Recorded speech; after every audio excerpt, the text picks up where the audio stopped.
እሺ ከዚህ ትምህርት እንደወጣ ማስተሩ ወይኔን ወይ ዲያቆን ስለሽን እንትን አድርጉ ሜንሽን አድርጓቸው እኔን ወይ ዲያቆን ስለሽን አድርጉ ካለበለዚያ እኛ ምንም አናውቅም ማን ሰራ ማን አልሰራ የሚለው እሺ እንቀጥል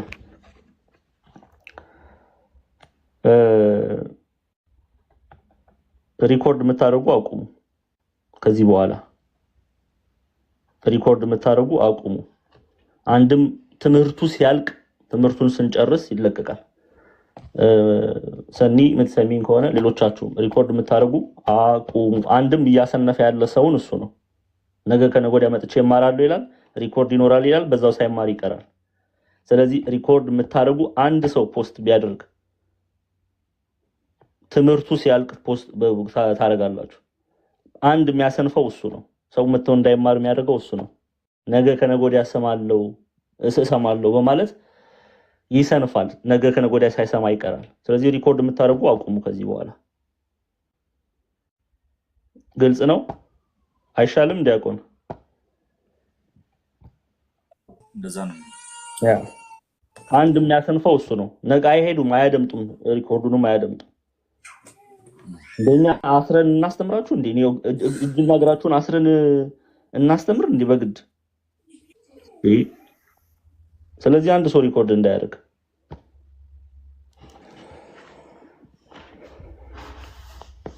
እሺ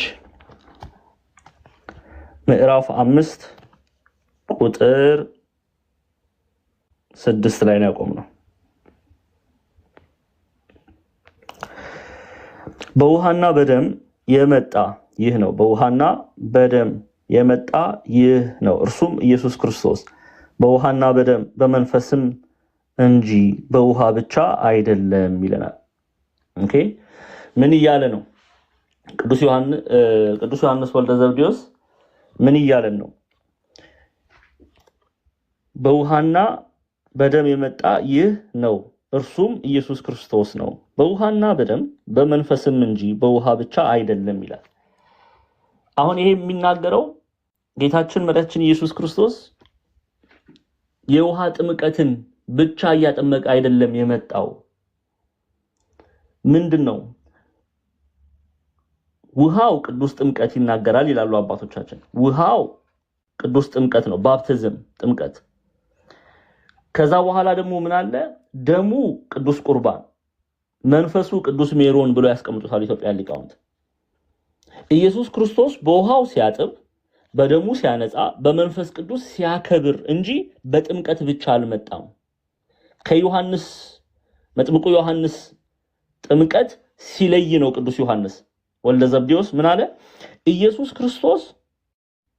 ኢየሱስ ክርስቶስ በውሃና በደም የመጣ ይህ ነው እርሱም ኢየሱስ ክርስቶስ በውሃና በደም በመንፈስም እንጂ በውሃ ብቻ አይደለም የውሃ ጥምቀት ብቻ እያጠመቀ አይደለም እንደ ቅዱስ ዮሐንስ መጥምቁ ዮሐንስ እርሱ ኢየሱስ ክርስቶስ በውሃ እያጠመቀ በደሙ እያነጻ በመንፈስ ቅዱስ እያከበረ ነው ወደኛ የመጣው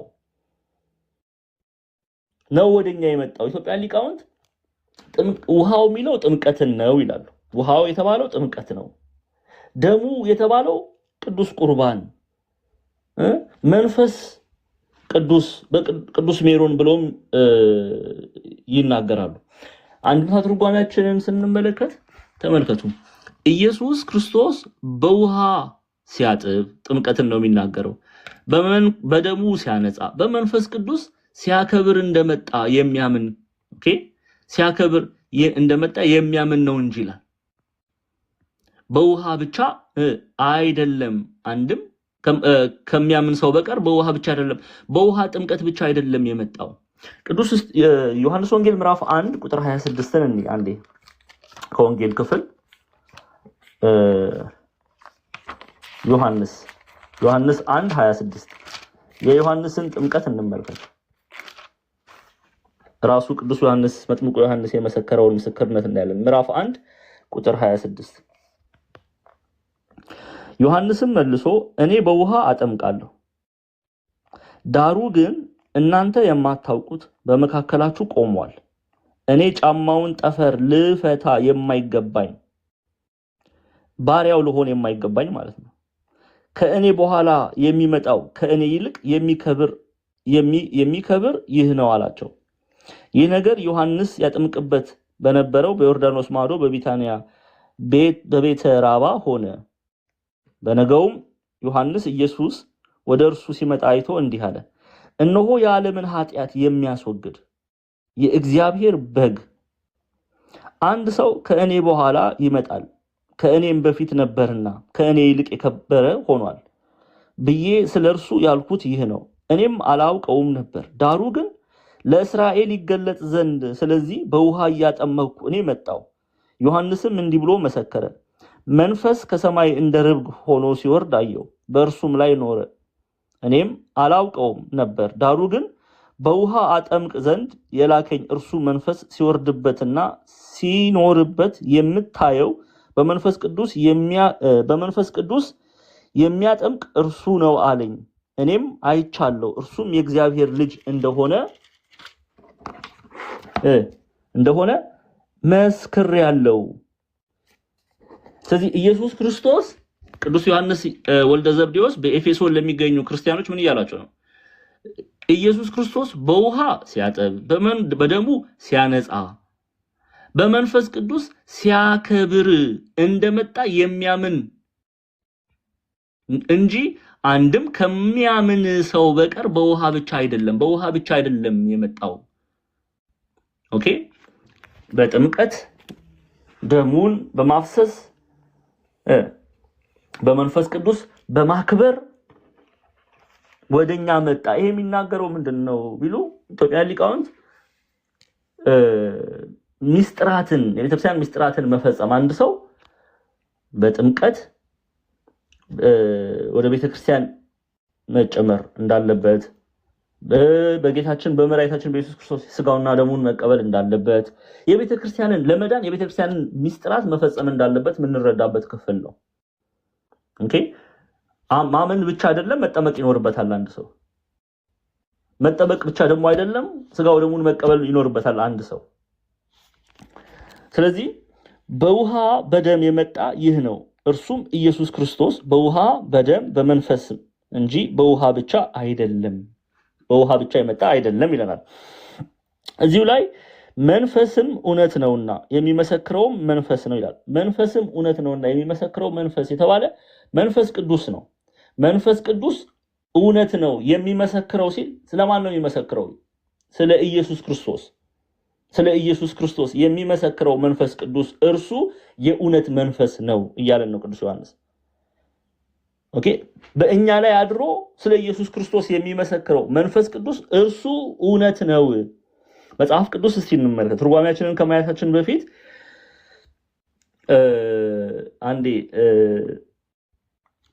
አንድ ሁለት ሶስት የመጽሐፍ ቅዱስ ምስክርነት የዮሐንስ ወንጌል ምዕራፍ 15 ተከፍቱልኛላችሁ።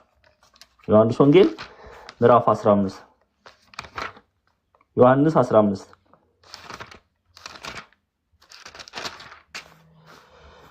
ዮሐንስ ወንጌል ምዕራፍ 15 ቁጥር 26 ቁጥር 26 እሺ እናንብበው። ዳሩ ግን እኔ ከአብ ዘንድ የምልክላችሁ አጽናኝ እርሱም ከአብ የሚወጣ የእውነት መንፈስ። የምን መንፈስ? የእውነት መንፈስ። መንፈስ ቅዱስን የእውነት መንፈስ እያለ ይጠራዋል። የእውነት መንፈስ በመጣ ጊዜ እርሱ ስለኔ ይመሰክራል። ስለማን? ስለኔ። ስለማን? ስለ ኢየሱስ ክርስቶስ። መንፈስ ቅዱስ ለማን ነው የሚመሰክረው? ስለ ኢየሱስ ክርስቶስ። ስለ እኔ ይመሰክራል። እናንተም ደግሞ ከመጀመሪያው ከእኔ ጋር ኖራችኋልና ትመሰክራላችሁ። እናንተም ደግሞ ከእኔ ጋር ከመጀመሪያው ኖራችኋልና ትመሰክራላችሁ። መንፈስ ቅዱስ እኔና እናንተ መንፈስ ቅዱስን የምንቀበለው አንድም የጸጋ ልጅነትን ስንቀበል መንፈስ ቅዱስን ስንቀበል ዓላማ አለው። ምን ለማድረግ ነው? ስለ ኢየሱስ ክርስቶስ ለመመስከር። ሐዋርያት መንፈስ ቅዱስን ተቀበሉ። ከዛ ምንድነው ያደረጉት? ስለ ኢየሱስ ክርስቶስ እየመሰከሩ በዓለም ዙሪያ ዞሩ። እስከ ዓለም ዳርቻ ድረስ፣ እስከ አሕዛብ ምድር ድረስ ስለማን እየመሰከሩ? ስለ ኢየሱስ ክርስቶስ እየመሰከሩ። ያ የመንፈስ ቅዱስ በእኛም የሚያድረው የመንፈስ ቅዱስ ማደሪያዎች ስንባል ምን እንድናደርግ ነው? ስለ ኢየሱስ ክርስቶስ እንድንመሰክር ነው። ኦኬ። ዮሐንስ ወንጌል ምዕራፍ 14 ቁጥር 17 ምን እንደሚል አብረን እናንብበው። እኔም አብን እለምናለሁ ለዘላለም ከእናንተ ጋር እንዲኖር ሌላ አጽናኝ ይሰጣችኋል፣ እርሱም ዓለም የማያየውና የማያውቀው ስለሆነ ሊቀበለው የማይቻለው የእውነት መንፈስ ቅዱስን ነው የእውነት መንፈስ የሚለው የእውነት መንፈስ ነው። ነገር ግን ከእናንተ ዘንድ ስለሚኖር በውስጣችሁም ስለሚሆን እናንተ ታውቁታላችሁ። መንፈስ ቅዱስን ምን ብሎ ይጠራዋል? የእውነት መንፈስ ብሎ ይጠራዋል። ዮሐንስ ወንጌል ምዕራፍ 14 ቁጥር 17፣ ዮሐንስ ወንጌል ምዕራፍ 16 ቁጥር 13 አብረን እናንብበው። የምነግራችሁ ገና ብዙ አለኝ፣ ነገር ግን አሁን ልትሸከሙት አትችሉም። ግን እርሱ የእውነት መንፈስ፣ አያችሁ፣ የእውነት መንፈስ ቅዱስ የእውነት መንፈስ በመጣ ጊዜ ወደ እውነት ሁሉ ይመራችኋል። የሚሰማውን ሁሉ ይናገራል እንጂ ከራሱ አይነግርምና የሚመጣውንም ይነግራችኋል። እርሱ ያከብረኛል፣ ለእኔ ካለኝ ወስዶ ይነግራችኋልና። እርሱ ምን ይለኛል? ያከብረኛል። ማን ነው የሚለው? ጌታችን መድኃኒታችን ኢየሱስ ክርስቶስ። ስለማን ነው የሚናገረው? መንፈስ ቅዱስ ጰራቅሊጦስ። ኦኬ። ምን ይለኛል? እሱ ያከብረኛል፣ ስለኔ ይመሰክራል። እሱ ግን ማን ነው? የእውነት መንፈስ እያለ ይጠራል። የእውነት መንፈስ። ስለዚህ ቅዱስ ዮሐንስም ምን አለ? በውሃ በደም የመጣ ይህ ነው፣ እርሱም ኢየሱስ ክርስቶስ በውሃ በደም በመንፈስም እንጂ በውሃ ብቻ አይደለም እያለ ኢየሱስ ክርስቶስ በውሃ ሲያጥብ፣ በደሙ ሲያነጻ፣ በመንፈስ ቅዱስ ሲያከብር መጣ። ኦኬ። እኔና እናንተ ከዛ በኋላ በውሃ ብቻ አይደለም አለ። ከዛ መንፈስም እውነት ነውና የሚመሰክርም መንፈስ ነው ይላል። ስለዚህ እውነት የሚመሰክረው መንፈስ ቅዱስ ነው፣ መንፈስም እውነት ነው አለ። ምስክርነቱም እውነት ነው ሲለን ነው። የመንፈስ ቅዱስ ምስክርነት እውነት ነው። ስለማን? ስለ ኢየሱስ ክርስቶስ። መንፈስ ቅዱስ የሚመሰክረው ምስክርነት እውነት ነው። እንደመጣ የአብ የባህሪ ልጁ እንደሆነ አምላክ እንደሆነ መጥቶ በቀራንዮ ላይ ተሰቅሎ ቤዛ ሆኖ እንዳዳነን፣ ስጋውን እንደቆረሰ፣ ደሙን እንዳፈሰሰ፣ አጥንቱን እንደከሰከሰልን፣ ለምን? እኔና እናንተን ለማዳን አንድ ጊዜ በከፈለው የቤዛነት ስራ ከራሱ ጋር እንዳስታረቀን፣ ከሙታን መካከል ድል አድርጎ እንደተነሳ በአባቱ ፈቃድ፣ በራሱ ፈቃድ፣ በመንፈስ ቅዱስ ፈቃድ፣ ይህን ሁሉ ምስክርነት አስረግጦ የሚነግረን መንፈስ ቅዱስ ነው። ምስክርነቱም እውነት ነው እያለን ነው ቅዱስ ዮሐንስ። እውነት ነው። የማን ምስክርነት? የእግዚአብሔር ምስክርነት እውነት ነው። ከዛ እዛው ቁጥር ላይ መንፈስም እውነት ነውና የሚመሰክርም መንፈስ ነው። የሚመሰክሩት መንፈሱና ውሃው ደሙም ሶስት ናቸው፣ ሶስቱም አንድ ናቸው። ምን ማለት ነው? ሶስቱም አንድ ናቸው የተባለውን ክፍል እንመልከት። ከዛ እንጀምር በደንብ ሐሳቡን ለመረዳት። ኦኬ። ሶስቱም አንድ ናቸው ሲል ቅዱስ ዮሐንስ ምን እያለ ነው? የቤተክርስቲያናችን አንድምታ ትርጓሜውን እንመልከት። ሶስቱም አንድ ናቸው፣ ሶስቱም ሁሉ አንድ ሰው ይቀበላቸዋልና በአንድ ቄስ እጅ ሲሰጡ ይኖራሉና አንድ ቀን ይሰጣሉና ከአንድ ጌታ ተገኝተዋልና አንድ ቀንም ተገኝተዋልና አንድ ክብር ያሰጣሉና ብለው ይተረጉሙታል። ሶስቱም አንድ ናቸው። ሶስቱም ሚስጥራት ለአንዱ ሰው ይፈጸማሉ። ሶስቱም ሚስጥራት ምንድነው? ቅድም አይተናል። ጥምቀት፣ ውሃው ጥምቀት፣ ደሙ ቅዱስ ቁርባን፣ መንፈሱ ቅዱስ ሜሮን ለስንት ሰው? ለአንዱ ሰው ይፈጸማሉ። ሶስቱም አንድ ናቸው። አንድም ሶስቱም ከአንድ ጌታ የተገኙ ናቸው፣ ከኢየሱስ ክርስቶስ የተገኙ ናቸው ተብሎ ይተረጎማል። ሶስቱም ስንት ናቸው አለ? አንድ ናቸው። ክርስቶስ ምን እያደረገ መጣ? ኢየሱስ ክርስቶስ በውሃ ሲያጥብ፣ በደሙ ሲያነጻ፣ በመንፈስ ቅዱስ ሲያከብር እንደመጣ የሚያምን ያ አንድ ሰው ሶስቱም ሚስጥራት ይፈጸሙለታል ማለት ነው። ሶስቱም ሚስጥራት ጥምቀት ይፈጸምለታል፣ ስጋው ደሙን ይቀበላል። ኦኬ፣ ጥምቀት ይፈጸምለታል፣ ስጋው ደሙን ይቀበላል። አንድም የእግዚአብሔር ልጅ ይባላል። ግን ከስንት ጌታ ነው ያገኘው? ከአንዱ ጌታ። ከማን? ከኢየሱስ ክርስቶስ። በመንፈስ ቅዱስ ይከብራል፣ የጸጋ ልጅነትን ያገኛል። ስለዚህ በውሃና በደም ይቅርታ፣ ቁጥር 7 ላይ መንፈስም እውነት ነውና የሚመሰክርም መንፈስ ነው ካለ በኋላ የሚመሰክሩት መንፈሱና ውሃው ደሙም ሶስት ናቸው። የሚመሰክሩት መንፈሱና ውሃው ደሙም ሶስት ናቸው፣ ሶስቱም አንድ ናቸው። ለአንድ ሰው ምስክርነት ለአንድ ሰው ይፈጸማሉ ይላሉ ኢትዮጵያውያን ሊቃውንት። ሶስቱም አንድ ናቸው ማለት ምንድነው እያለን? ቅዱስ ጥምቀት፣ ቅዱስ ቁርባን፣ ቅዱስ ሜሮን ለመዳን ያስፈልጉናል። ሶስቱም ለጥለን ልናይ አንችልም። ሜሮን አልፈልግም ወይም ጥምቀት አልፈልግም ግን ብቻ ማመን ብቻ ልንል አንችልም። ሚስጥራቱን መፈጸም አለብን። እነዛ ሚስጥራቱ ግን ከስንት ነው የተገኙት? አንድ ናቸው ሲል ከአንድ ጌታ ነው የተገኙት። ለአንድ ሶስቱ ሁሉ አንድ ሰው ይቀበላቸዋልና እየቀጠሉ አንድም እያሉ አንድ እያሉ አባቶቻችን በሚስጥር ያሰፉታል። ኦኬ፣ አንዳንድ መምህራንም በሚስጥረ ሥላሴም የሚያስተምሩ መምህራን አሉ። በሚስጥረ ሥላሴም ይመስሉታል። ግን አንዱ ሰው ጥምቀትን ከዛስ በኋላ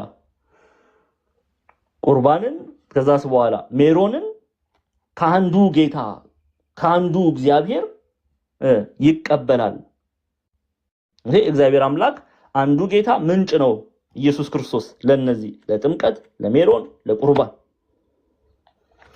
በኢየሱስ ክርስቶስ ስላመንን እንጠመቃለን። በኢየሱስ ክርስቶስ ስላመንን ስጋው ደሙን እንቀበላለን። በኢየሱስ ክርስቶስ ስላመንን ቅዱስ ሜሮን እንቀበላለን። ጸጋ ልጅነትን እንቀበላለን በአንዱ በኢየሱስ ክርስቶስ። ስለዚህ ውሃ፣ ደም፣ መንፈስ የተባለው ይሄን ነው። እሺ፣ የሚመሰክሩት መንፈሱ፣ ውሃው፣ ደሙ ሶስት ናቸው። ሶስቱም አንድ ናቸው፣ ከአንድ ጌታ የተገኙ ናቸው ይላሉ ሊቃውንቱ። ላመነ ሰው የሚፈጸሙ ናቸው፣ የሚፈጸሙ ሚስጥራት ናቸው። እነዚህ ሚስጥራት ላመነ ሰው ነው የሚፈጸሙት። ሰው ሳያምን አይጠመቅም። ሰው ሳያምን ቅዱስ ሜሮን አይካፈልም። ሰው ሳያምን ስጋው ደሙን አይቀበልም። መጀመሪያ ምን ማድረግ አለበት? ማመን አለበት። ማርቆስ 16:16 አንዴ እንመልከተው። ምንድነው የሚለው?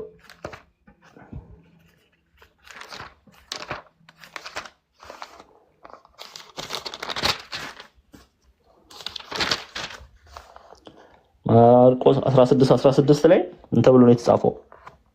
አብረን እናነባዋለን። ያመነ የተጠመቀም ይድናል፣ ያላመነ ግን ይፈረድበታል ይላል።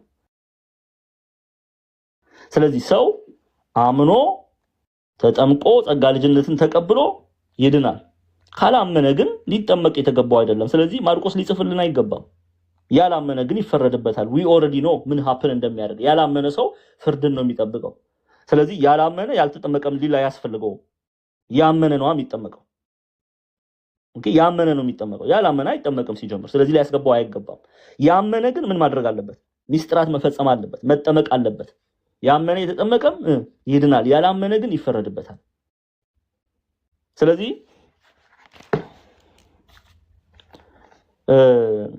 የሚመሰክሩት መንፈሱ፣ ውሃው፣ ደሙ ሶስት ናቸው፣ ሶስቱም አንድ ናቸው ይለናል ቅዱስ ዮሐንስ። ስለዚህ ሰው ማመን ሚስጥራትን መፈጸም አለበት ለመዳን።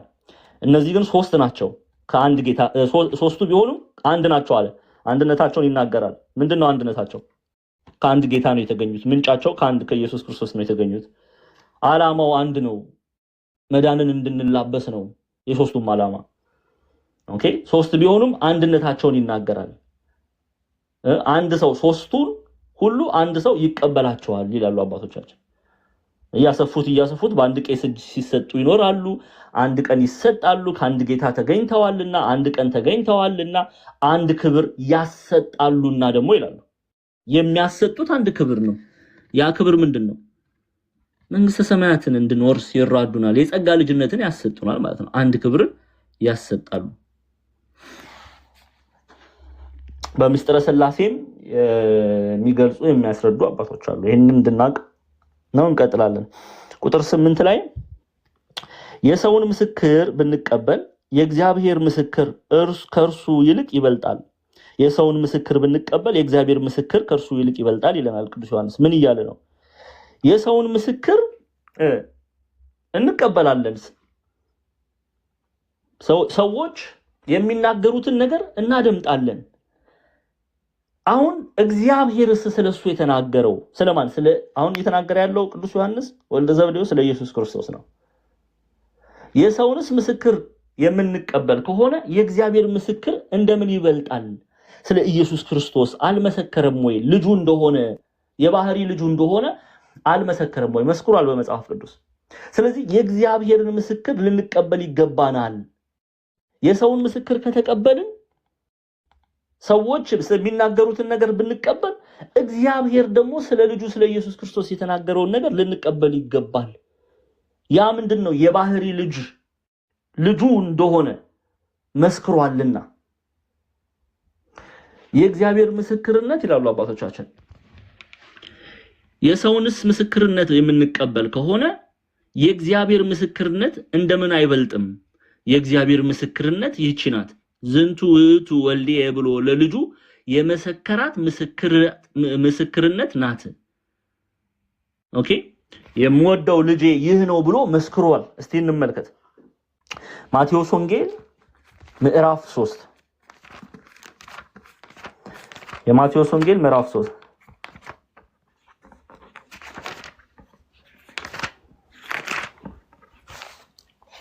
ይሄው ቁጥር 17 ምንድነው የሚለው? በእርሱ ደስ የሚለኝ የምወደው ልጄ ይህ ነው አለ ይላል። እስቲ ሙሉን እናንብበው። ያን ጊዜ ኢየሱስ በዮሐንስ ሊጠመቅ ከገሊላ ወደ ዮርዳኖስ መጣ። አላችሁ? እስቲ ሰላም በሉኝ ኮሜንት ላይ ገስት ላይ አላችኋል? ይሰማል አይደል? ይታያችኋል? በደንብ ይሰማል። እሺ፣ ድምጽ እንድትሰሙ ነው። አንዳንዶቻችሁ አጥፍታችሁ ወይ ሌላ ቦታ እንዳትሄዱ በሚል ነው። እሺ እንቀጥል። ያን ጊዜ ኢየሱስ በዮሐንስ ሊጠመቅ ከገሊላ ወደ ዮርዳኖስ መጣ። ዮሐንስ ግን እኔ በአንተ ልጠመቅ ያስፈልገኛል፣ አንተም ወደ እኔ ትመጣለህን ብሎ ይከለክለው ነበር። ኢየሱስም መልሶ አሁንስ ፍቀድልኝ፣ እንዲህ ጽድቅን ሁሉ መፈጸም ይገባናልና አለው። ያን ጊዜ ፈቀደለት። ኢየሱስ ከተጠመቀ በኋላ ወዲያው ከውሃ ወጣ። እነሆ ሰማያት ተከፈቱ፣ የእግዚአብሔር መንፈስ ቅዱስ እንደ ርግብ ሲወርድ በእርሱ ላይም ሲመጣ አየ። እነሆም ድምጽ ከሰማያት መጥቶ በእርሱ ደስ የሚለኝ የምወደው ልጄ ይህ ነው አለ። ምስክርነትን ሰጠ። ኦኬ፣ መንፈስ ቅዱስ በእርግብ አምሳል ወርዶ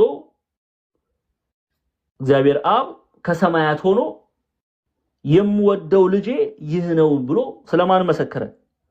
ስለ ኢየሱስ ክርስቶስ መሰከረ። በደብረ ታቦርም ይሄን ምስክርነት እናደምጣለን። በነገራችን ላይ የማቴዎስ ወንጌል ምዕራፍ 17 ላይ ተመልከቱ። የማቴዎስ ወንጌል ምዕራፍ 17 ላይ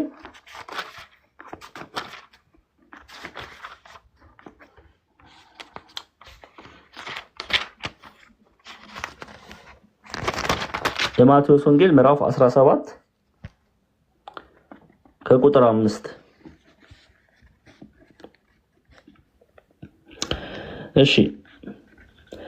ጴጥሮስም መልሶ ኢየሱስ ጌታ ሆይ በዚህ መሆን ለኛ መልካም ነው፣ ብትወድስ በዚህ 3 አንዱን ለአንተ፣ አንዱን ለሙሴ፣ አንዱን ለኤልያስ እንስራ አለ።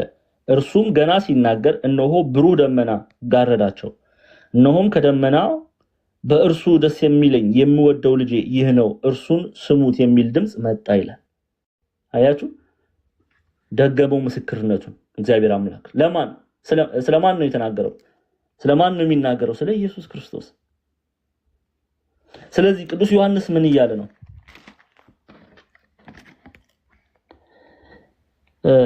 የሰውን ምስክር ብንቀበል የእግዚአብሔር ምስክር ከእርሱ ይልቅ ይበልጣል። ስለዚህ እግዚአብሔር ስለ ልጁ መስክሯል፣ ስለ ኢየሱስ ክርስቶስ መስክሯል፣ የባህሪ ልጁ እንደሆነ መስክሯል እያለን ነው።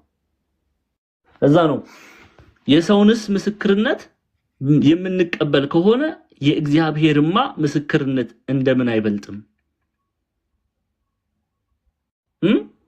አንድም እኔ ወደ እናንተ መጥቼ ስለ ኢየሱስ ክርስቶስ በነገራችሁ ተቀበላችሁኝ፣ እግዚአብሔር አብ ስለ ልጁ የሱን ምስክርነትስ እንዴት አብልጣችሁ አትቀበሉም?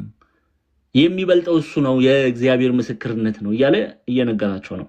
እግዚአብሔር አብ ስለ ልጁ ስለ ኢየሱስ ክርስቶስ እንደመሰከረ እየነገራቸው ነው። ለዛ ነው የሰውንስ ምስክርነት የምንቀበል ከሆነ የእግዚአብሔርማ ምስክርነት እንደምን አይበልጥም? የእግዚአብሔር ምስክርነት ይህች ናት፣ ዝንቱ ውእቱ ወልድየ ብሎ ለልጁ የመሰከራት ምስክርነት ናት። ኦኬ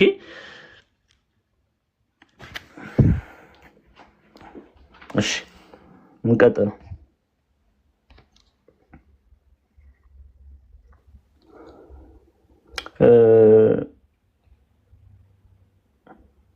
እዛው ቁጥር ላይ ስለ ልጁ የመሰከረው የእግዚአብሔር ምስክር ይህ ነውና ይላል።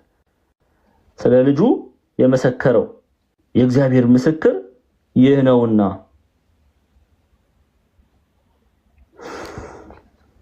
ስለ ልጁ ነው የመሰከረው፣ ስለ ኢየሱስ ክርስቶስ ነው የመሰከረው። የምወደው ልጄ ይህ ነው ብሎ የመሰከረው ስለ ልጁ ነው። ኢየሱስ ክርስቶስ የእግዚአብሔር የባህሪ ልጁ ነው እያለን ነው ቅዱስ ዮሐንስ። እግዚአብሔር አብ መስክሯል ስለ ልጁ ስለ ኢየሱስ ክርስቶስ፣ ስለ ልጁ ስለ ኢየሱስ ክርስቶስ።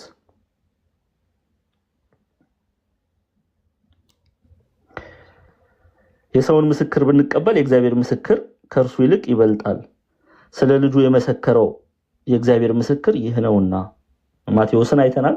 ሁለቱንም የማቴዎስ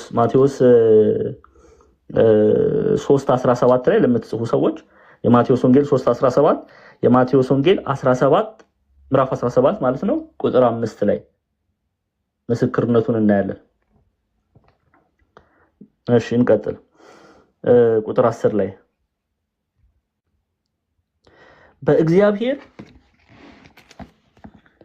በእግዚአብሔር ልጅ የሚያምን በነፍሱ ምስክር አለው ደግሞ ይለናል። በእግዚአብሔር ልጅ የሚያምን በነፍሱ ምስክርነት አለው። ምን እያለን ነው? በእግዚአብሔር ልጅ ሲል በኢየሱስ ክርስቶስ የሚያምን እርሱ በኢየሱስ ክርስቶስ ስላመነ በነፍሱ ምስክርነት አለው፣ አይፈረድበትም። በእግዚአብሔር ያመነ በልጁ በኢየሱስ ክርስቶስ ያመነ ማንና በእግዚአብሔር ወልድ ያመነ እግዚአብሔር መንፈስ ቅዱስና እግዚአብሔር አብ አሉት። በእግዚአብሔር ወልድ ያላመነ እግዚአብሔር መንፈስ ቅዱስና እግዚአብሔር አብ የሉትም እያለን ነው። በልጁ ያመነ ይድናል እያለን ነው ቅዱስ ዮሐንስ። ይሄንን ደግሞ እዚሁ መልእክቱ ላይ ጽፎላችኋል። እዚሁ አንደኛ ዮሐንስ ምዕራፍ 2 ላይ ተመልከቱ። መጀመሪያቱ የሐዋርያ ዮሐንስ መልእክት ምዕራፍ 2 ያው ቁጥር 23 ወልድን የሚክድ ሁሉ አብ እንኳን የለውም፣ በወልድ የሚታመን አብ ደግሞ አለው ይላል። ወልድን የሚክድ በነፍሱ ይጠየቃል። አብን መንፈስ ቅዱስም የሉትም። ወልድ የተባለ ቃል ኢየሱስ ክርስቶስን ነው የሚናገረው። ከሰማይ ሰማያት ወርዶ ከእናታችን ከቅድስት ድንግል ማርያም ስጋን የነሳውን ኢየሱስ ክርስቶስን ነው የሚናገረው። በእርሱ ያላመነ የዘላለም ሕይወት የለውም እያለ ነው። እኔ በእግዚአብሔር አምናለሁ ቢል በላከው በልጁ ስላላመነ ይፈረድበታል። ለዛ ነው ወልድን የሚክድ ሁሉ አብ እንኳን የለውም፣ በወልድ የሚታመን አብ ደግሞ አለው የሚለው።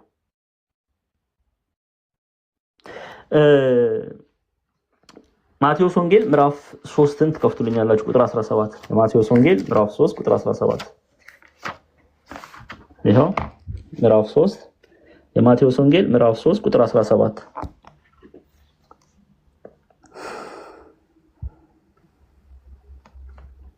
ኦኬ ቁጥር ማቴዎስ 3 ቁጥር 17 ኦኬ ቅድም ያየነውን ክፍል ደግመን ነው የምናየው። እሺ የእግዚአብሔርም መንፈስ እንደ ርግብ ሲወርድ በእርሱ ላይም ሲመጣ አየ። እነሆም ድምፅ ከሰማያት መጥቶ በእርሱ ደስ የሚለኝ የምወደው ልጄ ይህ ነው አለ። በማን? በእርሱ ደስ የሚለኝ የተባለለት በኢየሱስ ክርስቶስ ደስ የሚለኝ የምወደው ልጄ ይህ ነው በማለት እግዚአብሔር አብ መስክሮለታል ልጁ እንደሆነ። ኦኬ ታዲያ አሁን ልጁን ያልተቀበለ እግዚአብሔር አብ በእርሱ አይኖርም እያለን ነው። ወልድ የተባለ ወልድ ማለት ልጅ ማለት ነው። እግዚአብሔር ወልድ የእግዚአብሔር አብ የባህሪ ልጅ። ስለዚህ ወልድን የሚክድ ሁሉ የመሰከረለትን ቅድም በማቴዎስ ወንጌል ምዕራፍ 3 ቁጥር 17 በማቴዎስ ወንጌል ምዕራፍ 17 ቁጥር 5 ላይ ስለ ልጁ ስለ ወልድ የመሰከረለትን አብን ክዷል ማለት ነው። አብን ክዷል ማለት ነው። ስለዚህ ወልድን የሚክድ ሁሉ አብ እንኳን የለውም፣ በወልድ የሚታመን አብ ደግሞ አለው። ስለዚህ የላከውን እግዚአብሔር ተቀብሏል። ኢየሱስ የላከውን እግዚአብሔር ተቀብሏል። እግዚአብሔር አብን ተቀብሏል። እግዚአብሔር ወልድን የተቀበለ እግዚአብሔር አብን ብቻ ሳይሆን እግዚአብሔር መንፈስ ቅዱስንም ተቀብሏል። በነገራችን ላይ የላከው ስንል ግን እዚህ ጋር ማወቅ ያለብን በባለፈውም ነግሬያችኋለሁ። ይሄ ፈቃድ የእግዚአብሔር አብ ፈቃድ ብቻ አይደለም። ይሄ ፈቃድ የእግዚአብሔር መንፈስ ቅዱስ ፈቃድ ብቻ አይደለም፣ ወይም የእግዚአብሔር ወልድ ፈቃድ ብቻ አይደለም። የሶስቱም ፈቃድ ነው። የእግዚአብሔር አብ፣ የእግዚአብሔር ወልድ፣ የእግዚአብሔር መንፈስ ቅዱስ ፈቃድ ነው። ኦኬ የሞተው ግን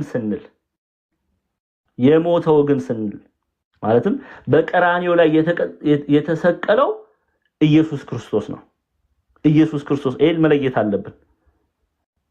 ኦኬ ኢየሱስ ክርስቶስ ነው። አብ አልተሰቀለም፣ መንፈስ ቅዱስ አልተሰቀለም። ቤተክርስቲያን እንዲያታስተምሩ እንደ ጥንቃቄ ያክል ነው።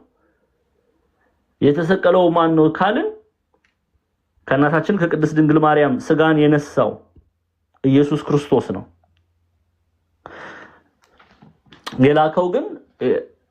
የላከው እግዚአብሔር አብ ብንልም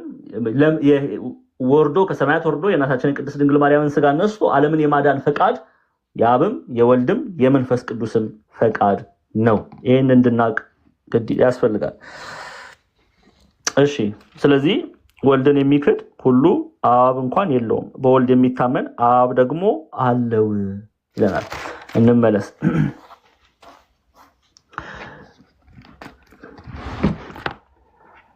እሺ አንዴ ጠብቁኝ።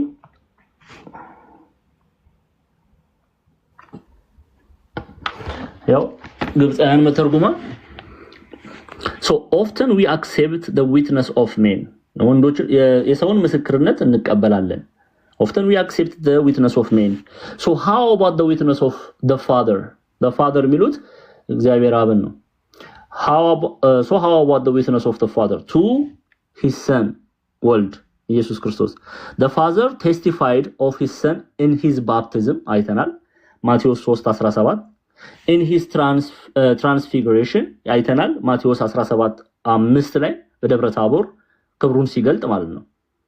in his death and resurrection as well በሞቱም ከሙታን መካከል በአባቱ በራሱ ፈቃድ በመንፈስ ቅዱስ ፈቃድ ሲነሳም አይተናል። ስለዚህ እግዚአብሔር አብ ስለ ልጁ ስለ እግዚአብሔር ወልድ ስለ ኢየሱስ ክርስቶስ መስክሯል። ስለዚህ ምስክርነቱ ከሰው የሚበልጥ ምስክርነት ነው እያለን ነው። ከሰው የሚበልጥ ምስክርነት ነው።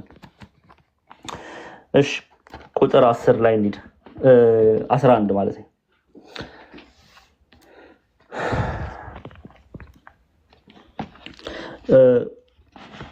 ግልጽ ነው አይደል? እስካሁን ቁጥር 11 ላይ ነው ያለነው። እሺ ቴንክ ዩ። ምዕራፍ 5 ኦኬ የእግዚአብሔር ምስክር ይሄ ነው ይለናል። 10 ቁጥር 11ን ጀማሪ ጀምረን ነው የምናየው። በእግዚአብሔር ልጅ የማያምን በነፍሱ ምስክር በእግዚአብሔር ልጅ የሚያምን በነፍሱ ምስክርነት በእግዚአብሔር ልጅ የሚያምን በነፍሱ ምስክር አለው ማለትም በነፍሱ ምስክር አለው ማለት በእግዚአብሔር ልጅ ስላመነ አይፈረድበትም የእግዚአብሔርን መንግስት ይወርሳል ያላመነ ግን ባንዱ በእግዚአብሔር ልጅ ስላላመነ ይፈረድበታል እያለ ነው ይሄን አይተናል የማያምን በነፍሱ ምስክር አለው የሚያምን በነፍሱ ምስክር አለው ኦኬ እግዚአብሔር አምላክ ይመሰክርለታል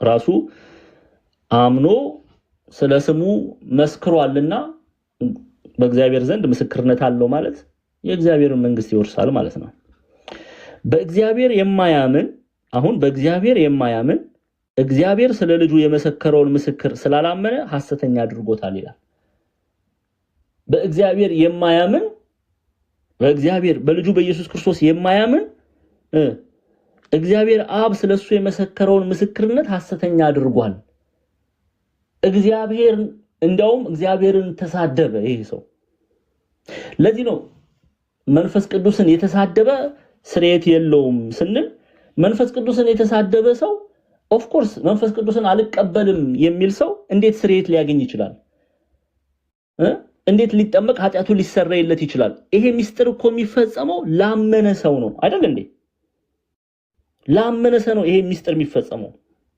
ላላመነ ሰው ያላመነ ሰው ኃጢያቱን ስርየት አያገኝም የኃጢያት ስርየት ያገኘነው በማን በኩል ነው በኢየሱስ ክርስቶስ በኩል ከራሱ ጋር አስታርቆን በዚህ አላምንም የሚል እንዴት ስርየት ሊያገኝ ይችላል አላምንም በማለቱ ማንን ውሸታም አድርጎታል ሎቱ ስባት እግዚአብሔርን ውሸታም አድርጎታል እግዚአብሔር ስለሱ መስክሯልና ስለ ልጁ ለዛ ነው ቤተክርስቲያን በቅዳሴ ስርዓቷ ላይ አስተውላችሁ ከሆነ አይ ዶንት ኖ ስንቶቻችሁ የምታስተውሉ እንደሆነ አላቅም ግን ዲያቆኑ ምንድነው የሚለው ጻውኑ ሰክር እንደሆነ አላቅም ግን ዲያቆኑ ምንድነው የሚለው ጻውኑ ሰክር እንደሆነ አላቅም ግን ዲያቆኑ ምንድነው የሚለው ጻውኑ ሰክር አምነው ተጠምቀው የእግዚአብሔር ልጅነትን አልተቀበሉ ስለዚህ ስርየት ሊያገኝ አይችልም ያ ሰው ያላመነ ሰው ያመነ ሰው ነው አምኖ ተጠምቆ ወደ ቤተክርስቲያን የተጨመረ ሰው ነው የመንፈስ ቅዱስ ስጦታን ጸጋን ሊያገኝ የሚችለው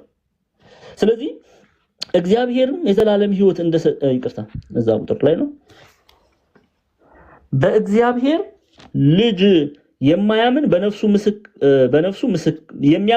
ምስክር አለው በእግዚአብሔር የማያምን እግዚአብሔር ስለ ልጁ የመሰከረውን ምስክርነት ስላላመነ ሐሰተኛ አድርጎታል ኦኬ እግዚአብሔር ወልድን የተቀበለ እግዚአብሔር ወልድን ያመነ ማን ይመሰክርለታል እግዚአብሔር አብ ይመሰክርለታል እግዚአብሔር ራሱ እግዚአብሔር ወልድ ይመሰክራል እግዚአብሔር መንፈስ ቅዱስ ይመሰክራል እየተረዳችሁኝ ነው እየገባችሁ ነው መልእክቱ በእግዚአብሔር ወልድ የማያምን ግን አብም የለውም መንፈስ ቅዱስም የለውም ምስክርነትን አያገኝም ሕይወትን ወራሽ በሆነው በልጁ በኢየሱስ ክርስቶስ አይወርስም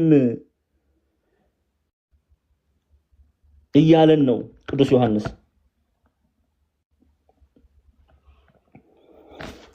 ስለዚህ በእግዚአብሔር ልጅ የሚያምን በነፍሱ ምስክር አለው በእግዚአብሔር የማያምን እግዚአብሔር ስለ ልጁ የመሰከረውን ምስክርነት ወይ ምስክር ስላላመነ ሐሰተኛ አድርጎታል ማን ነው ሐሰተኛ ያደረገው እግዚአብሔርን ተመልከቱ እግዚአብሔር አብ ሐሰተኛ አድርጎታል ምክንያቱም እግዚአብሔር አብ መስክሯል እግዚአብሔር መንፈስ ቅዱስ መስክሯል ደግመን ማቴዎስ 3:17 ላይ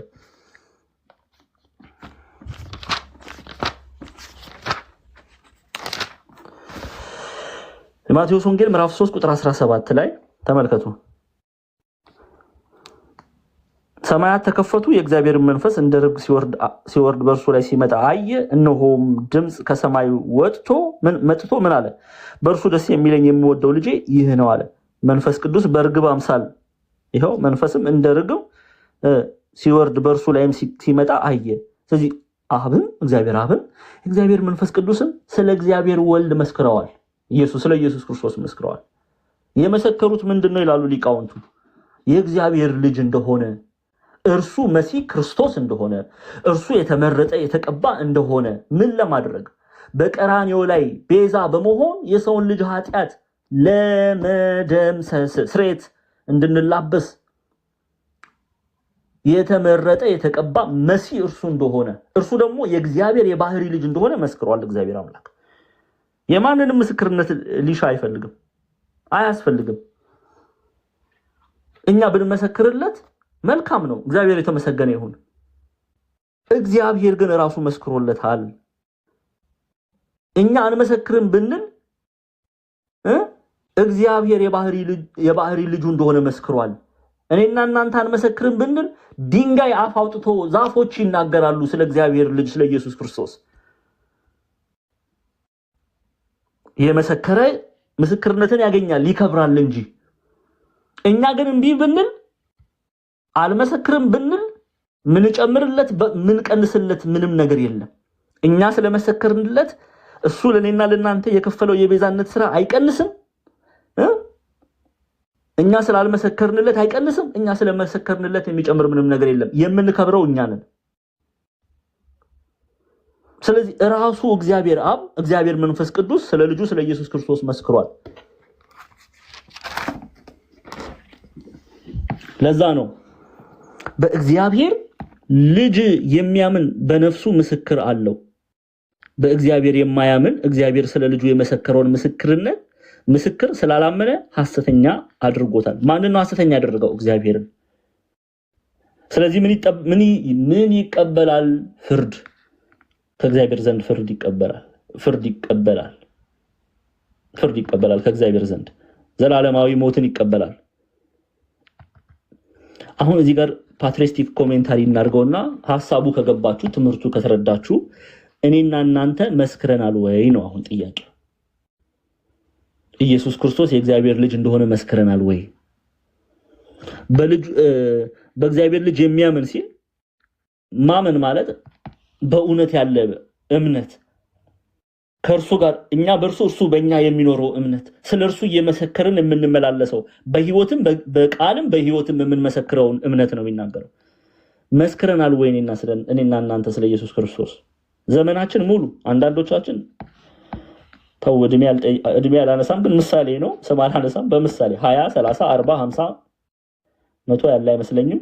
ብቻ እስከ 50 60 እንበል ችግር የለም። ተደብቆ የሚሰማ ካለ መስክረናል ወይ? በዘመናችን በዚህ ሁሉ ዘመን ስለ ኢየሱስ ክርስቶስ መስክረናል? እርሱን መስለን ተመላልሰናል? ጥያቄ ምልክት ሁላችንም ልንጠይቅ ያስፈልጋል። ነው ወይስ ስንቃወም ነው የቆየን? ክርስቶስን ስንቃወም በግብራችን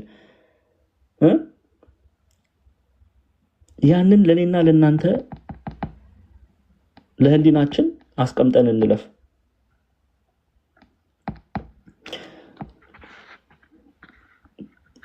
ስለ ልጁ የመሰከረው ምስክር ስላላመነ እግዚአብሔርን ሐሰተኛ አድርጎታል። መጨረሻው ደግሞ ሞት ነው። በእግዚአብሔር አለማመን መጨረሻው ሞት ነው። የኃጢአት ደሞዝ ሞት ነው ይላል ቅዱስ ጳውሎስ በሮሜ መልእክቱ ላይ ሮሜ ምዕራፍ 6 ቁጥር 23 ላይ። እሺ ቁጥር 11 ላይ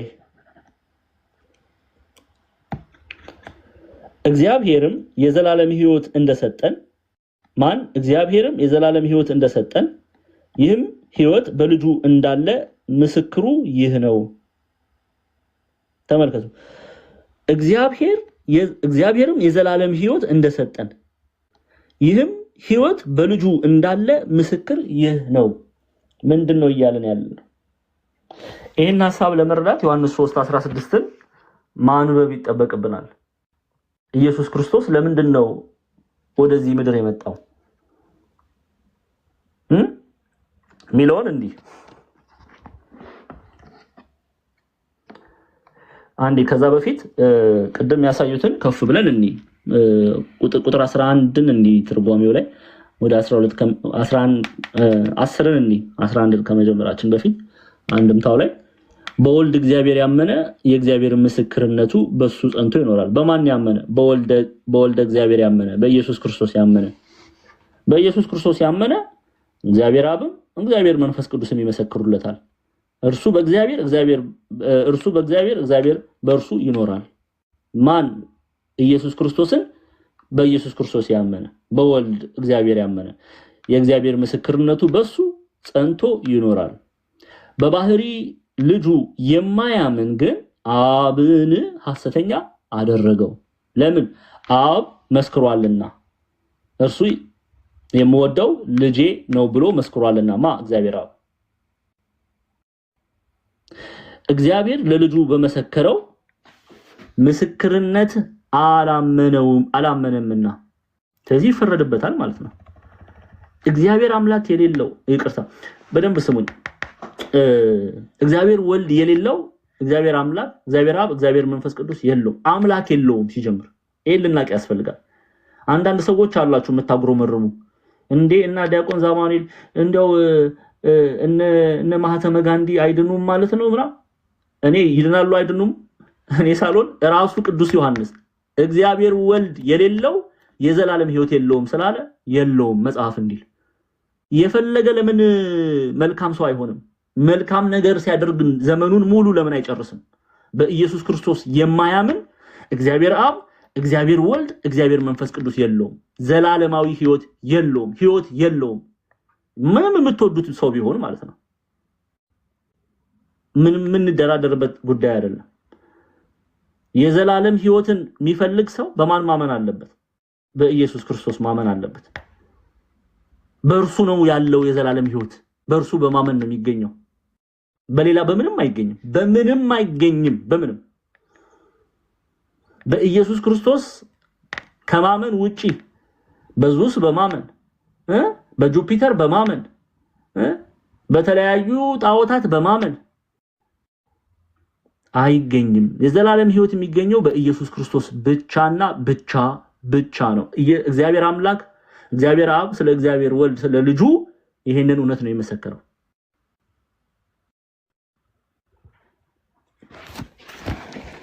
አንዳንዱ አረን ያላቅም እንደው እግዚአብሔር እንደሆነ እኔ በእግዚአብሔር ፍርድ ውስጥ አልገባም ይላል። ይሄው ተጻፈላል። ከዚህ ውጪ ሌላ ፍርድ አይነግርህም። እግዚአብሔር አምላክ በልጁ ማታምን ከሆነ ሕይወት የለህም ይላል። ምንም እኮ መፍረድ እኮ አይደለም። ለቃሉ ታማኝ ሆነን መመላለስ ነው ያለብን እኛ አገልጋዮች። በልጁ የማያምን ሰው ካለ አትድንም ነው አለቀ። ሌላ ምንም ነገር የለም። ተጽፏላ። ይሄንን እንድንመሰክር ነው ለዓለም የተጠራ ነው እንጂ አረ እኔ እንደው እግዚአብሔር ያውቃል ምናምን አይሰራም። እግዚአብሔርማ መስክሯል፣ አውቆ መስክሯል ስለ ልጁ። ስለዚህ እኛም ይሄን ምስክርነት ለመናገር ነው የመጣ ነው። በዓለማውያን ነገስታት ፊት በዓለም ዙሪያ በኢየሱስ ክርስቶስ የማያምን የዘላለም ሕይወት የለውም። አንገታችንን እንሰጣለን። እነ ጴጥሮስ እነ ጳውሎስ በሮም አደባባይ ላይ እነ ኔሮ ፊት የመሰከሩት ምስክርነት ነው። እግዚአብሔር አብ ስለ ልጁ ስለ እግዚአብሔር ወልድ ስለ ኢየሱስ ክርስቶስ የመሰከረው ምስክርነት ነው። እግዚአብሔር መንፈስ ቅዱስ የመሰከረው ምስክርነት ነው።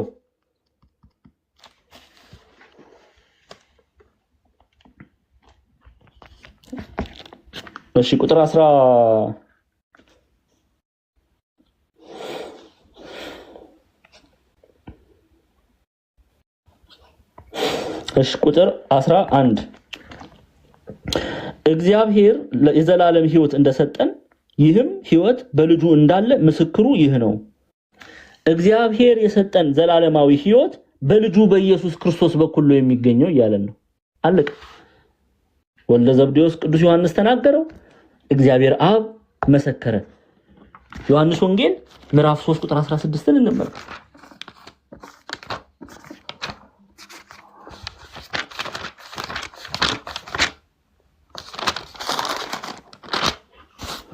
ይሄው 3:16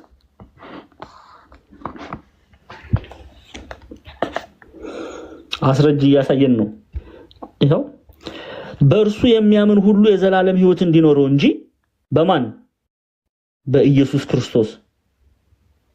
በእርሱ የሚያምን ሁሉ የዘላለም ሕይወት እንዲኖረው እንጂ እንዳይጠፋ እግዚአብሔር አንድያ ልጁን እስኪሰጥ ድረስ ዓለሙን እንዲሁ ወዷልና። እንዲሁ ነው የተወደድነው። የሚወደድ ነገር ሳይኖርን መልካም መዓዛ ሳይኖርን በጨለማ ሆነን ሳለ የሚደነቅ ብርሃኑን አበራልን። ኢየሱስ ክርስቶስ በእርሱ የሚያምን ሁሉ የዘላለም ሕይወት እንዲኖረው እንጂ እንዳይጠፋ እግዚአብሔር አንድያ ልጁን እስኪሰጥ ድረስ ዓለሙን እንዲሁ ወዷልና።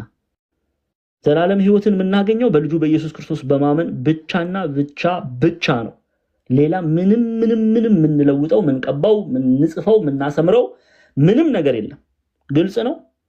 በልጁ በኢየሱስ ክርስቶስ ያላመነ አምላክ የለውም። አለቀ። 4 ነጥብ። የመጽሐፉ እውነት ይሄ ነው። በእርሱ የሚያምን ሁሉ የዘላለም ሕይወት እንዲኖረው እንጂ እንዳይጠፋ እግዚአብሔር አንድያ ልጁን እስኪሰጥ ድረስ ዓለሙን እንዲሁ ወዷልና። ዓለም በልጁ እንዲድን ነው እንጂ በዓለም እንዲፈርድ እግዚአብሔር ወደ ዓለም አላከውም። ዓለም እርሱን አምኖ እንዲድን እንጂ እግዚአብሔር አምላክ በልጁ እንዲድን እንጂ እንዲፈረድበት ወደ አላከውም። ያላመነበት ግን ይፈረድበታል። ዓለም በልጁ እንዲድን ነው እንጂ በዓለም እንዲፈርድ እግዚአብሔር ወደ ዓለም አላከውም። በእርሱ በሚያምን አይፈረድበትም። በማን? እርሱ የተባለ ማን ነው? ኢየሱስ ክርስቶስ። በእርሱ በሚያምን አይፈረድበትም። በማያምን ግን በአንዱ በእግዚአብሔር ልጅ ስም ስላላመነ አሁን ተፈርዶበታል። ቀዳሚ ተከታይ በሌለው በአንዱ በልጁ በኢየሱስ ክርስቶስ ስላላመነ አሁን ተፈርዶበታል። በአንዱ ያለው የባህሪ ልጅ ስለሆነ የእግዚአብሔር አብ የባህሪ ልጁ ስለሆነ ኢየሱስ ክርስቶስ አንድያ የባህሪ ልጁ ስለሆነ ቀዳሚ ተከታይ የለውም። ግልጽ ነው። ያን ነው ቅዱስ ዮሐንስ ወልደ ዘብዴዎስ እየተናገረ ያለው። ይሄ ነው የመጽሐፍ ቅዱስ እውነት፣ የእግዚአብሔር እውነት። ሕይወት ያለው በክርስቶስ ኢየሱስ ውስጥ። ይሄው ሌላ አስረጅና አቅርብ። የጌታችን የኢየሱስ ክርስቶስ ወንጌል ቅዱስ ዮሐንስ እንደጻፈው ምዕራፍ 1 ቁጥር 4 በእርሱ ሕይወት ነበረች፣ ሕይወትም የሰው ብርሃን ነበረች። ብርሃንም በጨለማ ይበራል፣ ጨለማም አላሸነፈውም። ይሄን ስለ ቃል ነው የሚናገረው፣ ስለ ወልድ ነው የሚናገረው። ከዛ በኋላ ትመጡና 14 ላይ ስትመጡ ማን ነው? ቃልም ስጋ ሆነ፣ ከእናታችን ከቅድስት ድንግል ማርያም ተወለደ። በእርሱ ግን ምን አለ? ሕይወት።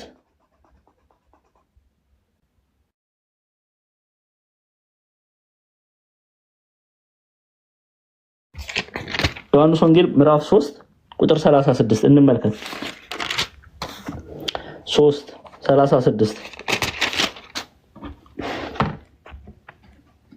36 ያው በልጁ የሚያምን የዘላለም ሕይወት አለው።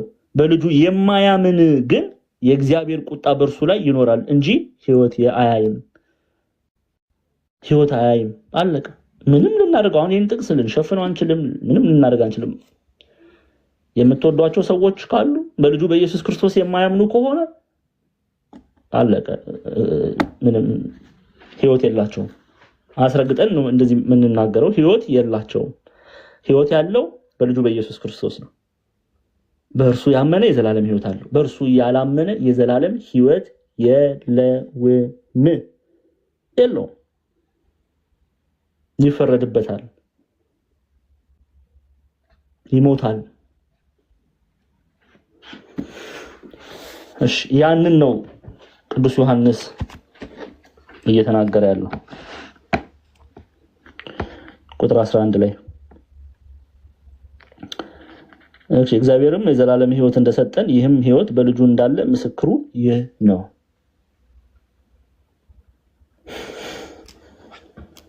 እሺ፣ ኢትዮጵያን ሊቃውንት ደግሞ እንመልከት እስቲ። አንድምታችንም የእግዚአብሔር ምስክርነቱ ይህች ናት፣ የዘላለም ድህነት የሰጠን መስጠት ናት። ይህችውም የዘላለም ድህነት በልጁ ያገኘናት ናት። በማን? በልጁ በኢየሱስ ክርስቶስ ነው ያገኘነው። በቃ በልጁ በኢየሱስ ክርስቶስ ነው ያገኘነው፣ በሌላ በማንም አይደለም። በልጁ በኢየሱስ ክርስቶስ መጥቶ ለእኔና ለእናንተ በቀራንዮ ላይ ራሱን ቤዛ አድርጎ ከራሱ ጋር ራሱ ሊቀ ካህን፣ ራሱ መስዋዕቱን ተቀባይ ሆኖ ከራሱ ጋር አስታረቀን። ዘላለማዊ ሕይወትን ሰጠን። ወልድ ኢየሱስ ክርስቶስ። ለዚህ ነው የእግዚአብሔር ምስክርነቱ ይህች ናት፣ የዘላለም ድህነት የሰጠን መሰጠት ናት። ይህችውም የዘላለም ድህነት በልጁ ያገኘናት ናት።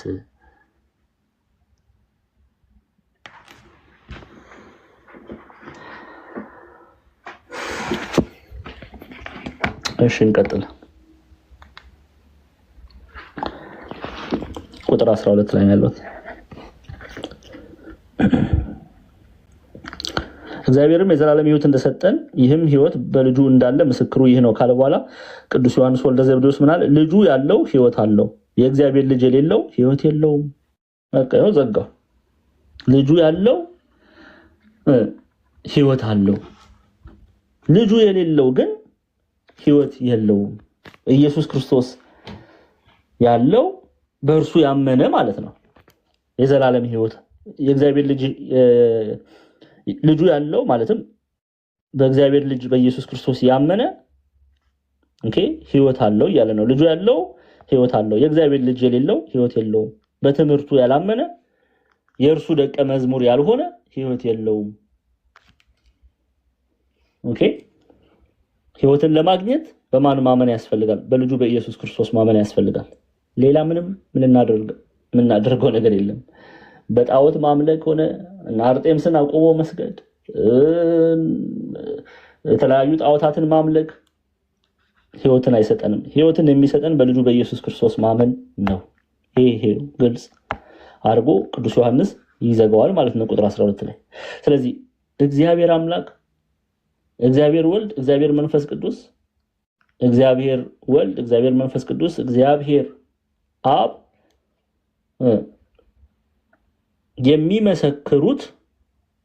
የሚመሰክሩት እኛ በእግዚአብሔር ስናምን ነው፣ በልጁ በኢየሱስ ክርስቶስ ስናምን ነው። ራሱ ወልድ ይመሰክራል፣ አብ ይመሰክራል፣ መንፈስ ቅዱስ ይመሰክራል። ምስክርነታቸው ግን ስንት ነው? አንድ።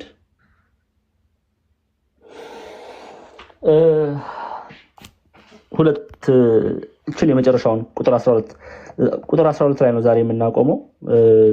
ትንሽ ሰዓት ነው ያለኝና ዛሬ ቁጥር 12 ነው የምንሄደው።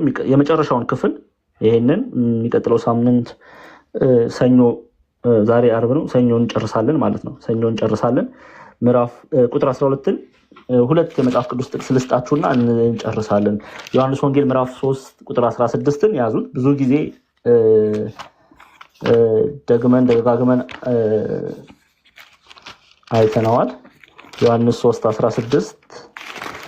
ዮሐንስ 3:16 ይሄም በእርሱ የሚያምን ሁሉ የዘላለም ሕይወትን እንዲኖረው እንጂ እንዳይጠፋ እግዚአብሔር አንድያ ልጁን እስኪሰጥ ድረስ ዓለሙን እንዲሁ ወዷልና። ዓለም በልጁ እንዲድን ነው እንጂ በዓለም እንዲፈርድ እግዚአብሔር ወደ ዓለም አላከውም። በእርሱ የሚያምን አይፈረድበትም። በማያምን ግን በአንዱ በእግዚአብሔር ልጅ ስም ስላላመነ አሁን ተፈርዶበታል።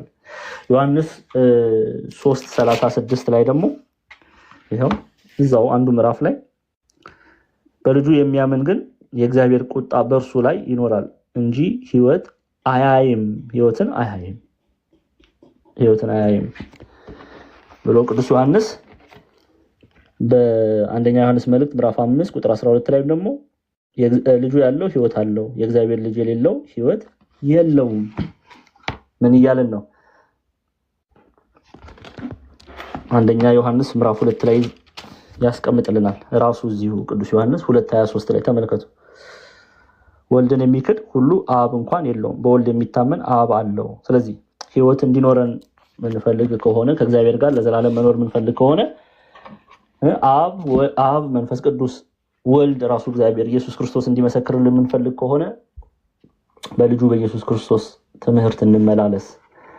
እርሱን መድኃኒት አድርጎ የማይመለከት አምላክ አድርጎ የማይመለከት የዘላለም ሕይወትን አያያትን። ይህንን ነው